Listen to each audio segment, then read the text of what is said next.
in the summer, of course, is water.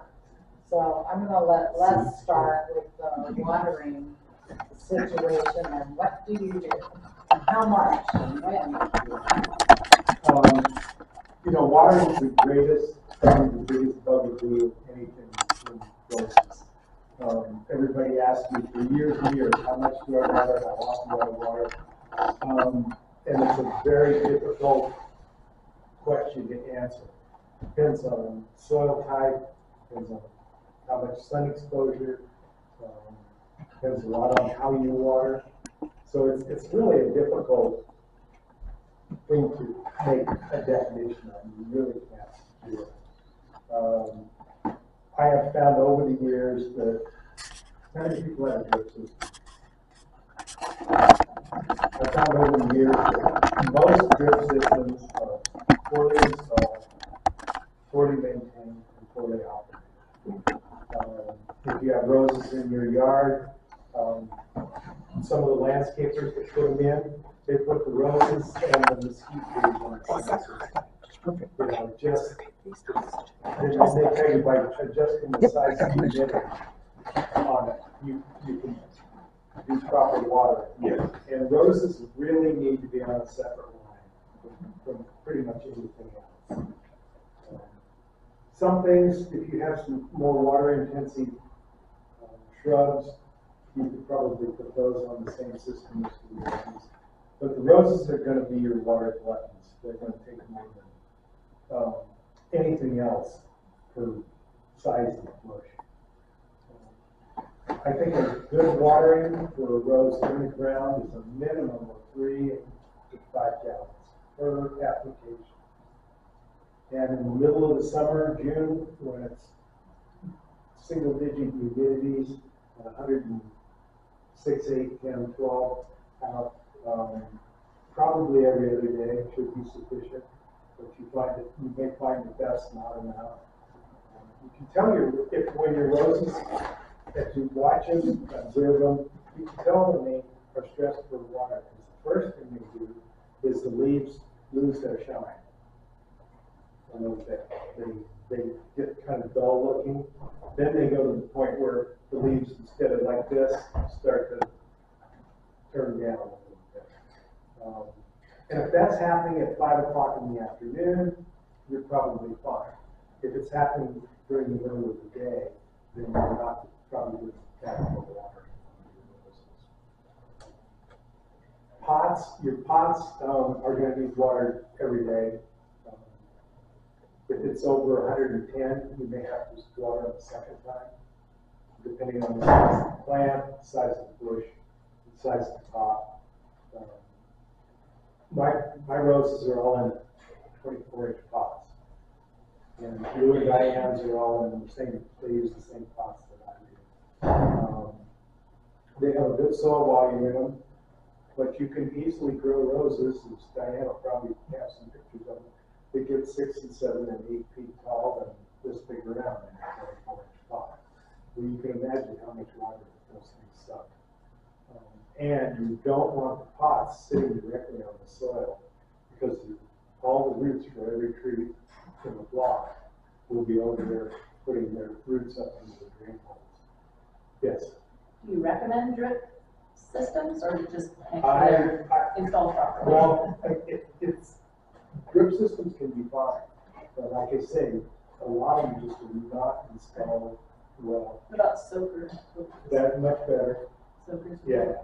And a lot of times people have a drip system and their rose bush is here with its base like this, and they put one emitter 2 inches away from that. And the better way to do it is to triangulate through out maybe 12, 15, even 18 inches away from the trunk.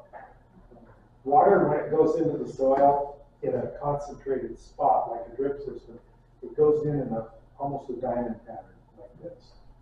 So if you've got this nice big bush here and you're watering here, this part's getting watered and this part isn't.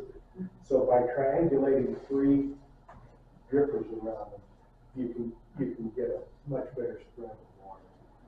And it's a good idea if you have your beds set up with drip, if you can set them up so there's some way that once a month or So in the summertime, you can flood the irrigation with a hose. Put a good volume of water. It helps to leach the salts from our wonderful water out. And the thing is, a drip system, if you have a drip, you cannot flood irrigate about once in the summer, about once every month or 6 weeks. After your system has run its complete course, you go in and flip it on manually so it can run a second cycle. That helps to push some of the salts out of the root zone.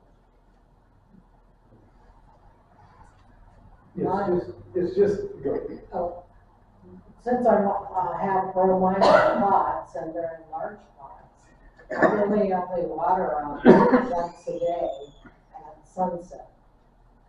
And so that lets them have a lot of moisture to recover over the nighttime when the temperatures are a bit lower.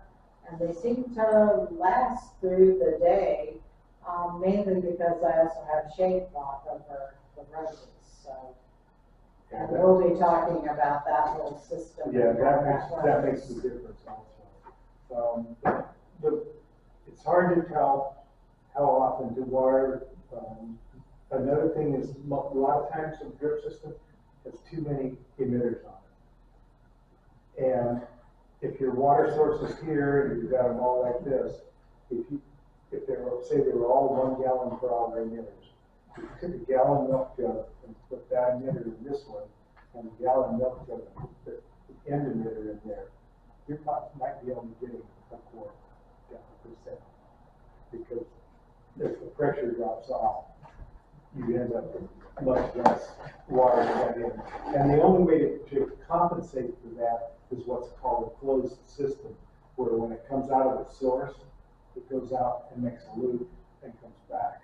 So that you still get a little bit of pressure loss at the far end, but not like you do if you've got to run up 50 or 60 or 70 feet and you've got 25 or 30 meters. It's just, watering, like I said, is just the hardest thing to try to describe to people. I've been in yards where, I can see this progression where the roses just get smaller as you go down because they're just not getting that. Yeah. It's just, and our water is so expensive here. If you're going to use it, you want to use it wisely. My water bills are way too high. I don't have a huge amount of roses, but I have over 100 pots in my yard, plus citrus trees and a whole lot of other stuff. I even got a letter from the city about 6 weeks ago telling me that I'm using flagrant water use. Okay, thank you very much. So they're gonna name a canal after you. Yeah. I got the same one last. You 250% more water than the average household. They figure the average household is 2.3 people or something like that. I don't know who the 0.3 is, but and they figure all they're doing is peeing, taking a shower, and washing clothes and dishes, and that's it.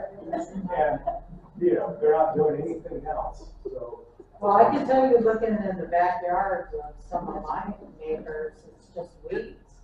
They don't even have trees or any kind of plant. Yeah, there's no garden. Really growing. So, how do you compare on that? But I haven't received that letter. You're on the list over Well, actually, I feel like I've kept my water usage pretty down and limited. So I used to think our water bills were high, except this past March, my cousin came from Michigan to visit us, and lives in Ann Arbor. And she was telling us that their city council has given so much free pass to a bunch of industries in the area for almost unlimited water use. So the average homeowner there is paying almost $600 a month. What? For water. Look at that mold. They are removable. Saudi, Yeah. alfalfa growers. Right.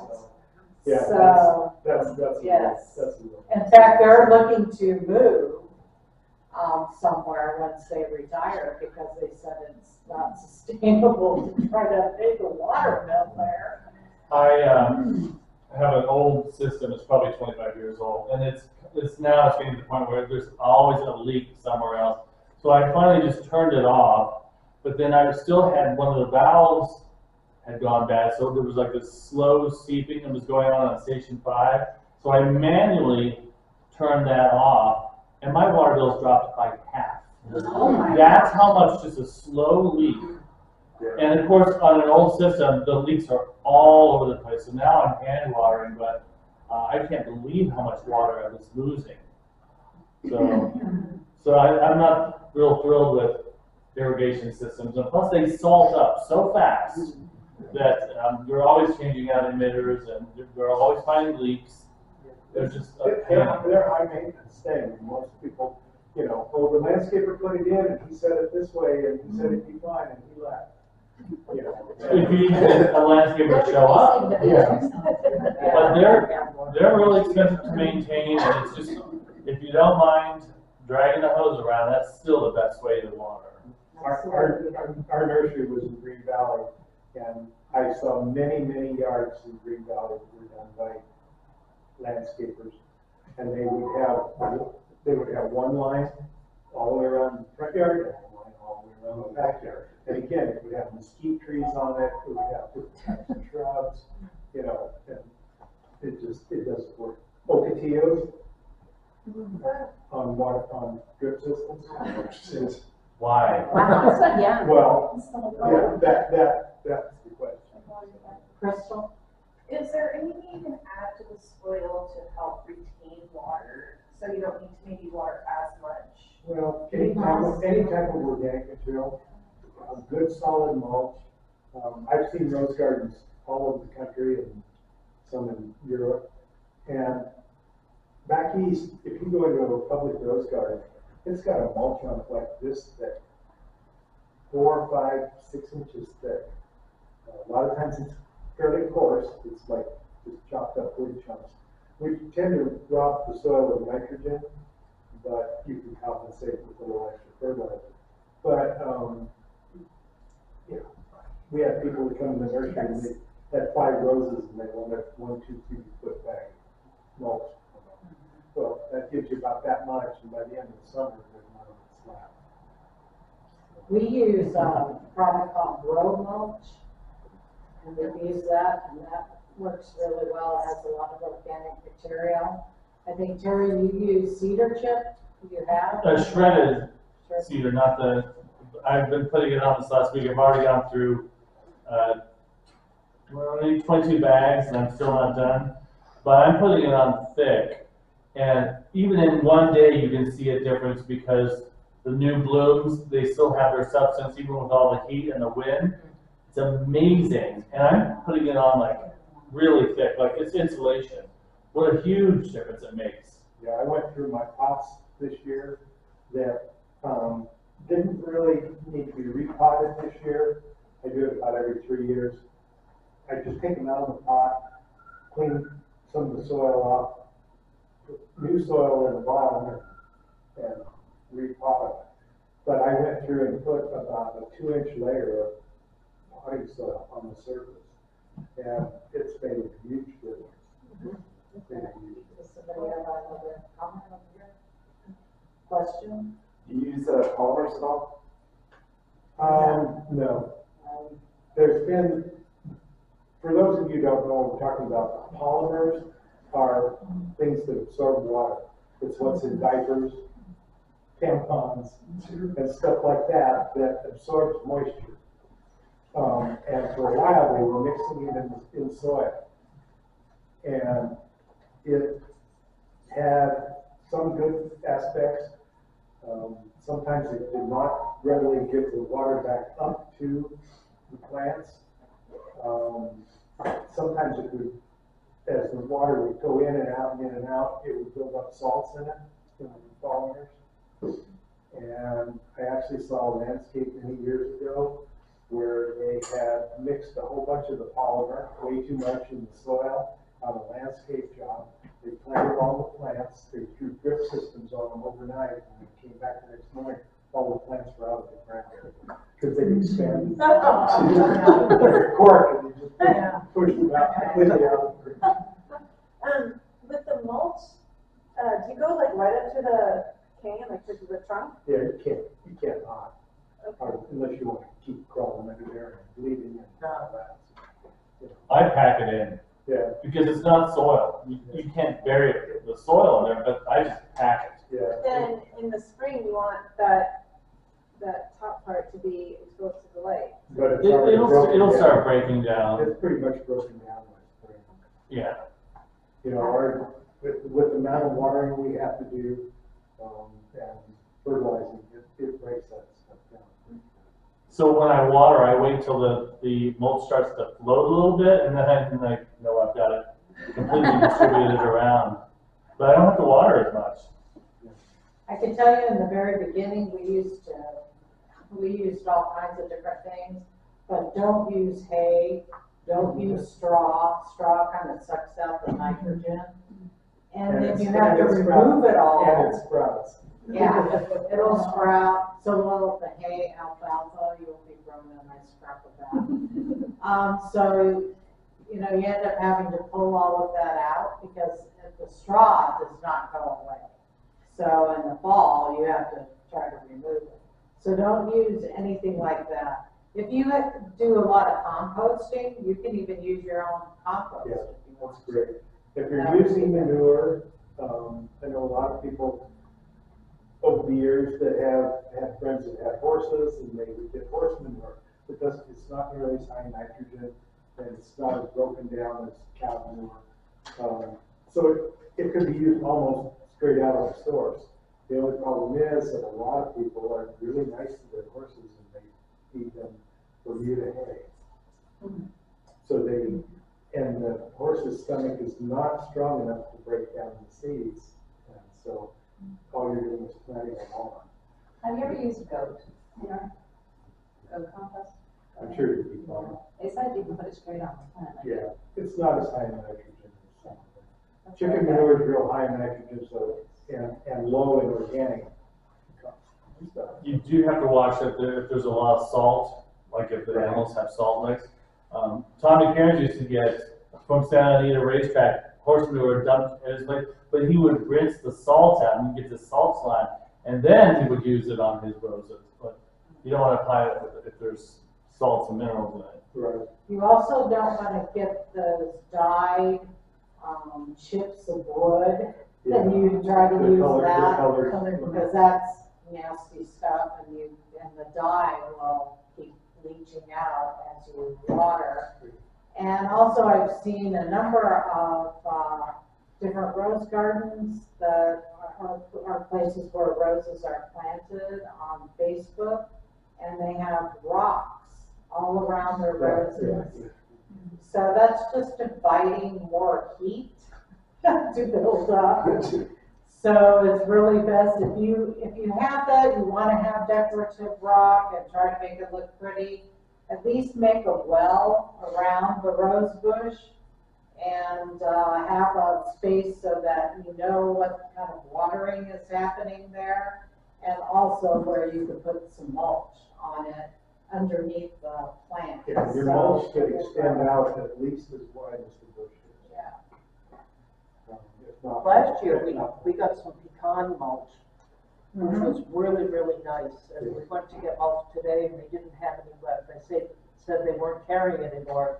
They said, well, we've got two kinds of mulch, and it was really coarse, but it looked like it had some wood in it, and I knew that would suck the nitrogen out.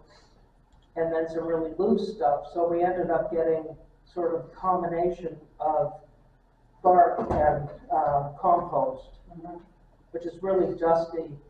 I mean, I'm from Vermont, I have a humongous pile of really wonderful, wormy, moist, dark, rich compost, but, I mean, it's really hard to get that here. Well, Yeah. we don't have the raw organic. Yeah. Yeah. To work with. One reason I'm guessing is why there's no pecan mulch is because the pecan grows down here, closed down their processing. They what? They closed down their processing plant. Oh, They ship them all to Texas and Mexico oh, to have them processed.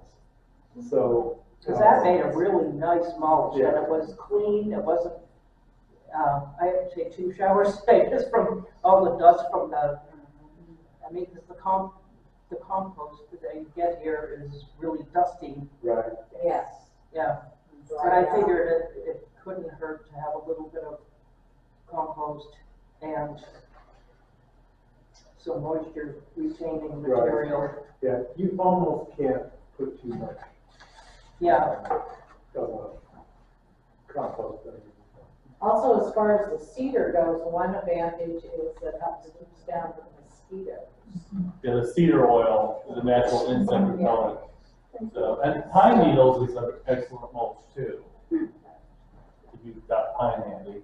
I tried the pine one time and I didn't really have very good stuff. I had pine trees and I was cake saving it and I didn't have as good a luck with that as, Oh, really? yeah, for some reason, in North Carolina where we had it, it was huge. We used it everywhere, but the pine straw I'm getting here is exposed in my yard is not. Not that great. Not that great, and, yeah, I think that, I don't know whether it's just because it's the same, the difference in the pine trees. Or different types of. Yeah. Well, I like the cedar because I had such a bad mosquito problem in my garden. When you be out watering, you just be eaten Where alive. do you get the cedar? Terry, do you buy that at Lowe's or something? Home Depot. It's $4 a bag. Uh-huh. Is there any left? Well, I've already taken half the stack at Oracle, but they do have big pieces of bark, but you can just throw those away. Yeah, or tuck them under, Yeah, they kind of knits together. yeah. And then there's some nice shredded pieces, and it smells really good. It makes the Yeah. car smell good.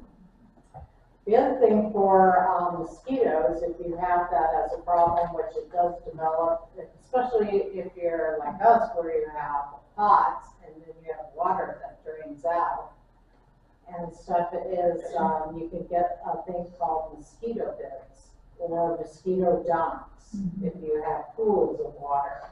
The great thing about this is that it's non-toxic, so it's not going to hurt the birds or your pets or anything.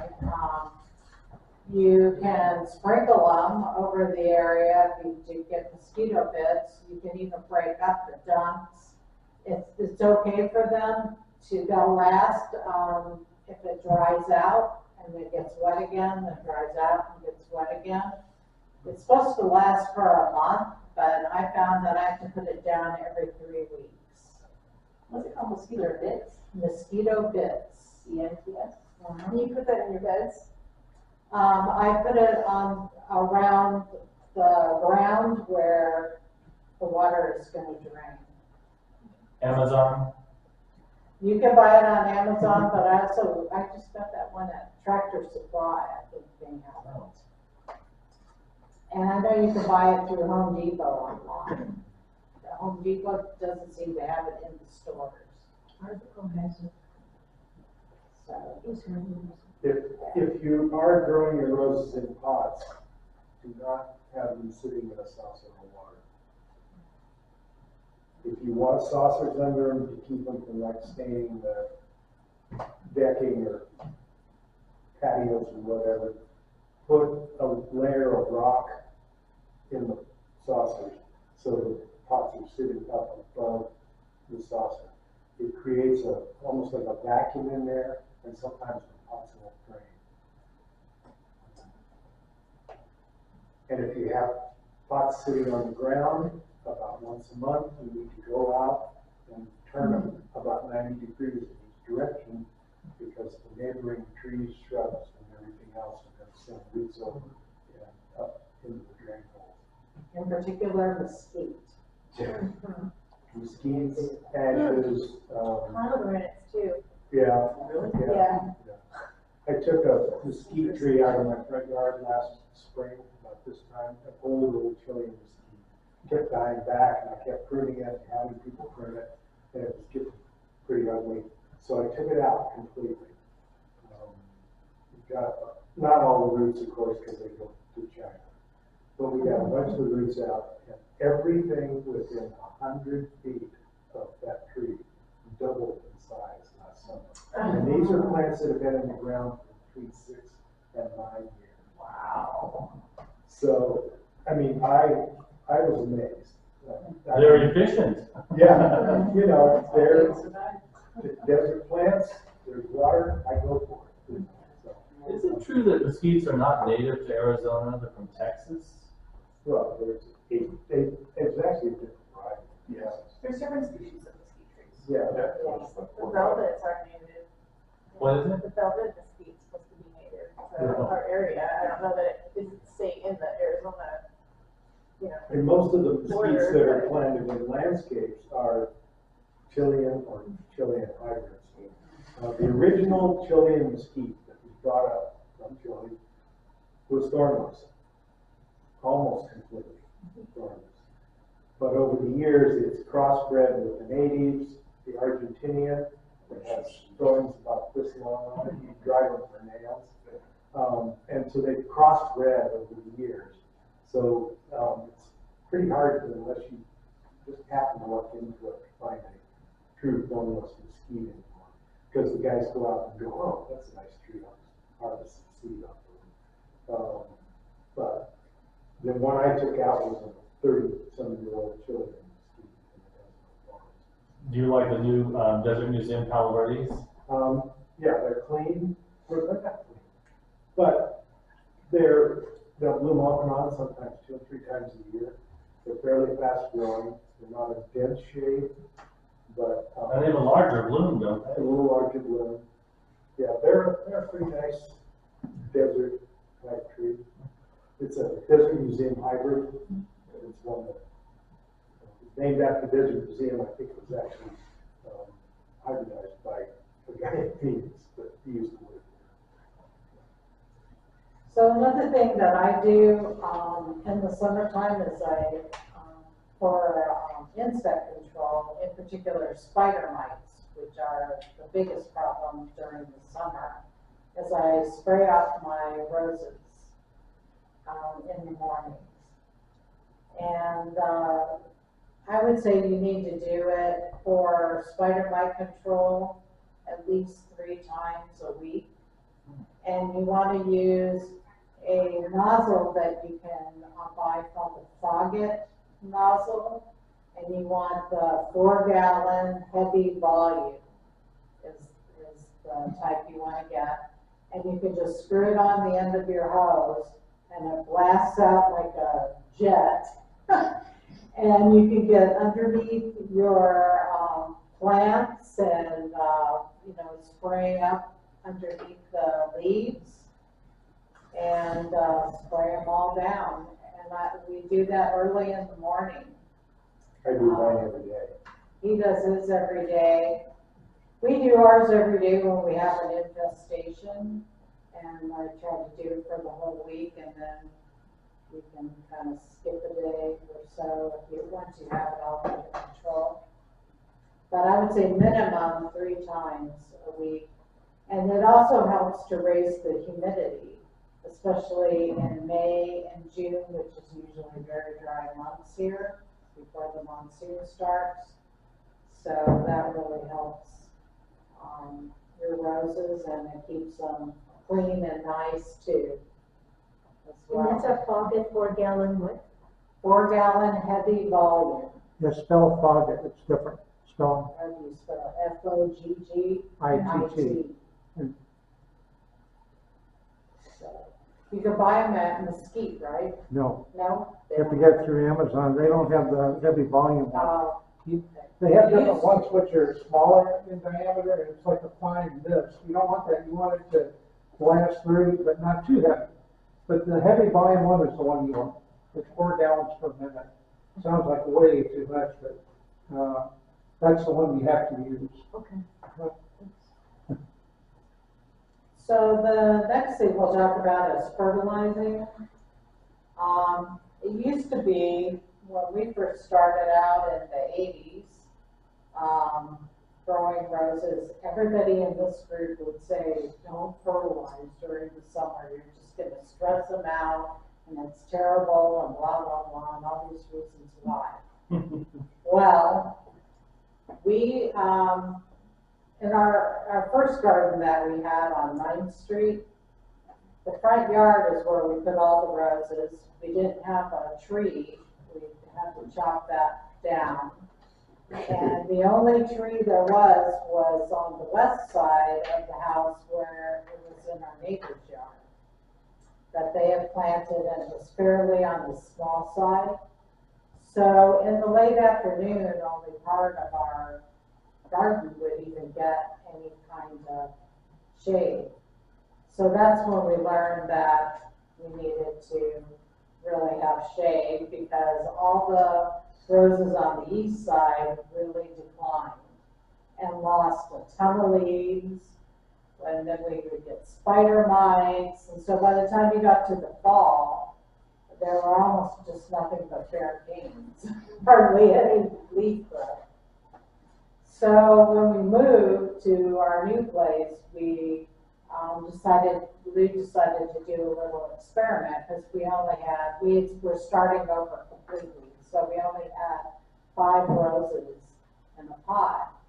And he decided, I'm gonna try fertilizing these things, and then we'll have some shade on them also, and see what kind of growth you get over the summer, if it's too much or not, or whatever.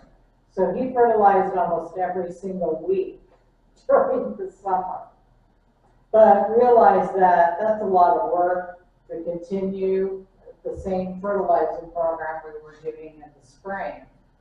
So now we have honed it down to using Osmocote, which is, what do you use, 6 months?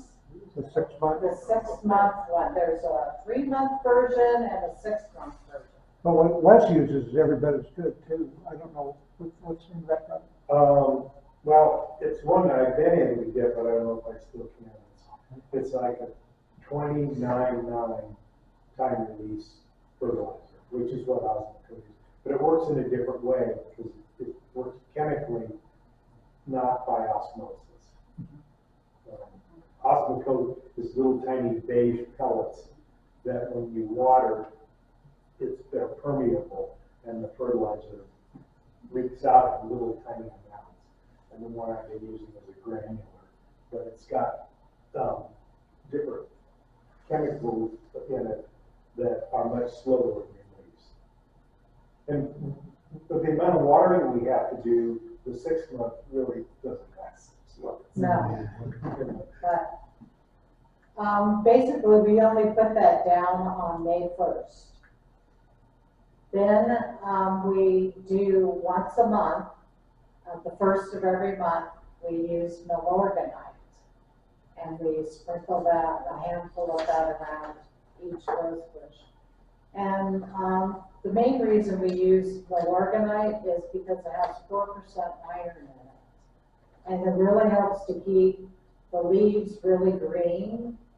And by doing just that little bit amount of fertilizer every month, we've been able to have really good green leaves, lots of green leaves, and even almost all the way down to the bottom of the plant. And it lasts for, most of the summer before the older leaves will start falling off. And that, so it's kept them really green and really healthy. And we do get, on and off blooms, but most of the time the blooms become really small the hotter it is, and they're not as nice as they are the first or second bloom of the spring, or the bloom in November that you get. Yes. When do you do the Osmocote again? That doesn't last for 6 months. How long? When do you I do it on May 1st. And then any other time, or just once? No, just once a year. You want Osmocote Plus, that's the one that's the longer. And also you put on the organite at that time too, and then once a month in June, July, August, and September, and then you stop that program. Okay. When you go into the spring There's a whole program, other program. it's a whole different animal. But this is all on our monthly guide on the website. So Rose Society of Tucson.org. Every month we talk about this through the summer months. And that, yes. Have you ever tried anything with Kelton? Oh, yes, we have. What were your experiences with that? Do you use it as just putting it on the ground? I've been using an extract, and I know it's got hormones that help with drought tolerance, which is why I started using it. But I'm not sure if there's a benefit to using extract over the meal or vice versa. Just trying to see if somebody else had experience. Mainly I have the meal stuff that's in, and it's mixed in with Dr. Earth. If you buy that fertilizer, it has kelp in it. And Lots of the organic yeah, things have kelp on it. and now with all the stuff coming washing in Florida, you know, so much kelp. yeah. Bumper crop. Everyone just take it off their hands. I have used that mainly, not really on my roses so much as my vegetables, and I have noticed once I put it down that there's a lot of really good growth. So you use the meal? I use the meal, the stuff you just sprinkle on the, because I bought a bag of kelp at one time, and I added that extra to it, because it seemed like it really gave a big boost to the growth of vegetables and stuff, so I'm sure it will work fine on roses and stuff. So the other thing I wanted to talk about before I talk about shading and all that is garden hoses. This one came up on Facebook. A lot of people asking, you know, what kind of garden hose can I get that will last? Well, so far there aren't too terribly many. No, you know, and good quality rubber hoses, you know, a 100-foot, 3/4-inch hose will run you over $100. Right. On sale. Yeah. They're not cheap. I was always amazed when I was in the nursery business how many people didn't even own a hose. So, you know, how do your plants get water? Your drip system does not. But I was getting houses at Home Depot or Costco for a while, Yeah. and they were pretty good. Yeah. Were they rubber? Or- Yeah. Were they rubber ones? Yes, yeah. They were pretty good. There's more bad hoses than good ones. A lot of them are plastic. And if you got them somewhere where you accidentally run one of them in the car one time, it breaks the fibers in them and they're down. The vinyl pretty much useless. Yeah. But Dram makes a good brand rubber hose, and you can get it at different lengths on Amazon, and different colors if you want.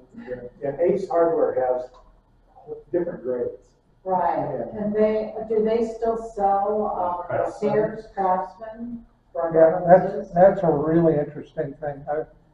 I called Dr. Tommy Cairns in California and said, what's a good hose to use? We've never had good luck, and we had a problem with Costco one time where the manager swore at me in front of everybody because I was returning a lifetime warranty hose. And he said, you can't bring that in here.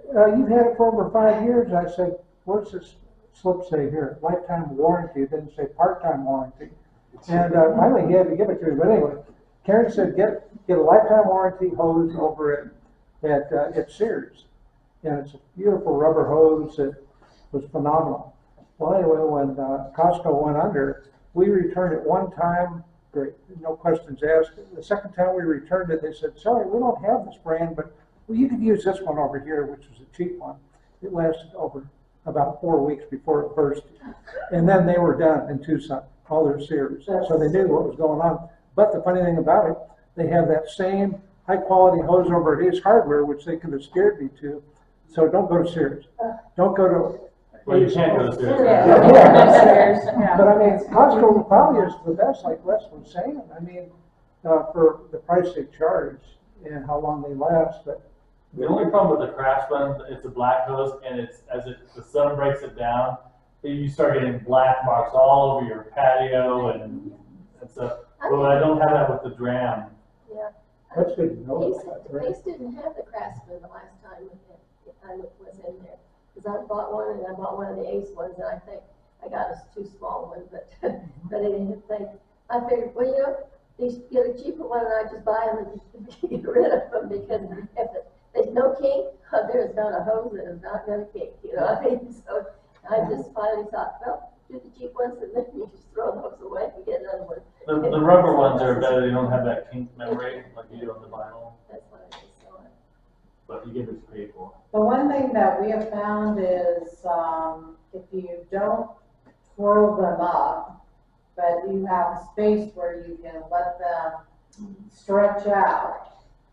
But the only key problem with that is you have to make sure you're not using a rake around it, or you have anything sharp that you're stepping on, or have a baseball player, soccer player, somebody who uses cleats and steps on it. Because we've had that problem too. So you have to, kind of watch out for those kind of things, but if you have a space that you can leave it stretched out, then you don't seem to have too much kinking, and it's not twisting itself a lot, and they seem to last a while. One thing on hoses, if you're washing your roses off during the day, make sure you run the hot water out of the hose before you spray it on your plants. When we had the nursery, if the temperatures were over about 106 or 7, we went out and washed all the roses off in the afternoon. You cannot burn them except with hot water. And we would just go fog over the top of the roses. They were in 5-gallon cans, and they were fairly good size, and they were right out, fully exposed to the sun from dawn to dark. So we would do that to try to cool it down. Even in the morning, check on the water temperature, even though it's been nighttime, because a friend of ours who lives over in the Chandler area said that sometimes in the mornings in the summertime, when it's really blasted hot there, the water that comes out first thing in the morning can be pretty warm. So check to see what it is when in your area, because I haven't had that experience. Well, the water that comes out of the street at my house in the middle of the summer, I keep reaching down to turn the cold on, or the hot off on my shower, and I realize I'm taking a cold shower. Yeah. That's not, you know, yeah, and I'm assuming that's pretty much universal all around the city. I'm right in the university. Okay, so